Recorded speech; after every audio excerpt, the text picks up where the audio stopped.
Assalamualaikum warahmatullahi wabarakatuh. Halo semuanya, perkenalkan saya Nurlita Pratiwi dengan NIM 25111043335 dengan Prodi S1 Psikologi kelas B. Pada kesempatan kali ini saya akan menjelaskan kembali mengenai sejarah perkembangan Indonesia dengan pemahaman saya sendiri sekaligus memberikan tanggapan reflektif terhadap materi yang telah saya pelajari. Jika melihat dari sejarah, pada beberapa abad yang lalu, terdapat kelompok masyarakat di dataran Asia yang menggunakan bahasa Austronesia. Mereka berimigrasi ke berbagai wilayah, termasuk Nusantara. Karena berpindah dan menetap di tempat yang berbeda-beda, bahasa mereka pun berkembang secara beragam. Dari sinilah muncul berbagai bahasa daerah yang kita kenali saat ini. Hal ini menunjukkan bahwa sejak awal Indonesia memang kaya akan keberagaman. Di antara banyak bahasa yang berkembang, bahasa Melayu memiliki pengaruh yang sangat besar. Kenapa? Karena bahasa Melayu bersifat sederhana, mudah dipelajari, dan tidak memiliki tingkatan bahasa yang rumit. Sejak masa kerajaan Sriwijaya, bahasa Melayu telah digunakan sebagai bahasa perdagangan dan penyebaran ilmu pengetahuan. Bahkan saat itu, sudah menjadi lingua franca atau bahasa penghubung antar daerah. Pada masa penjelajahan Belanda, bahasa Melayu juga digunakan sebagai bahasa pengantar pendidikan.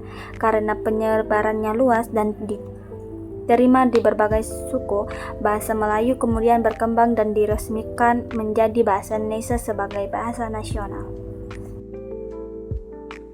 Terus apa sih pengertian bahasa dan fungsinya?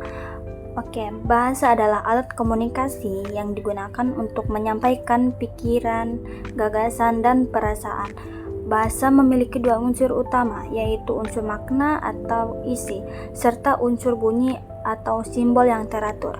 Bahasa Indonesia terdapat digunakan dalam bentuk lisan, tulisan, maupun isyarat. Selain itu, bahasa Indonesia memiliki beberapa fungsi penting, yaitu sebagai alat ekspresi diri, sebagai alat komunikasi, sebagai alat kontrol sosial, sebagai alat adaptasi lingkungan baru, dan sebagai alat pemersatu bangsa. Tanpa bahasa yang sama, tentu akan sulit bagi masyarakat Indonesia yang beragam untuk bersatu. Bahasa Indonesia memiliki kedudukan sebagai lambang identitas nasional, lambang kebangsaan bangsa, alat komunikasi nasional, alat pemersatu bangsa, suku, agama, dan budaya. Artinya, bahasa Indonesia bukan hanya alat berbicara, tetapi juga simbol persatuan dan jati diri bangsa. Oke, setelah saya mempelajari materi ini, saya menyadari bahwa bahasa Indonesia memiliki perjalanan dan sejarah yang panjang dan penuh makna. Bahasa ini dipilih bukan untuk secara kebetulan, melainkan karena sifatnya yang sederhana dan mampu diterima oleh seluruh masyarakat.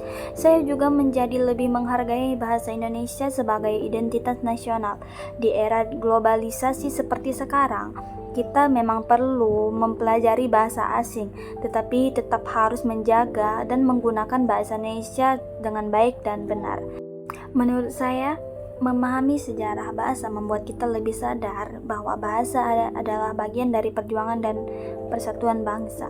Dari materi ini saya belajar bahwa bahasa bukan tentang kata-kata, tetapi tentang identitas, persatuan, dan rasa bangsa sebagai bangsa Indonesia. Oke, demikian refleksi tanggapan saya dan penjelasan materi sejarah perkembangan saya kali ini. Semoga dapat diterima dengan baik oleh kalian.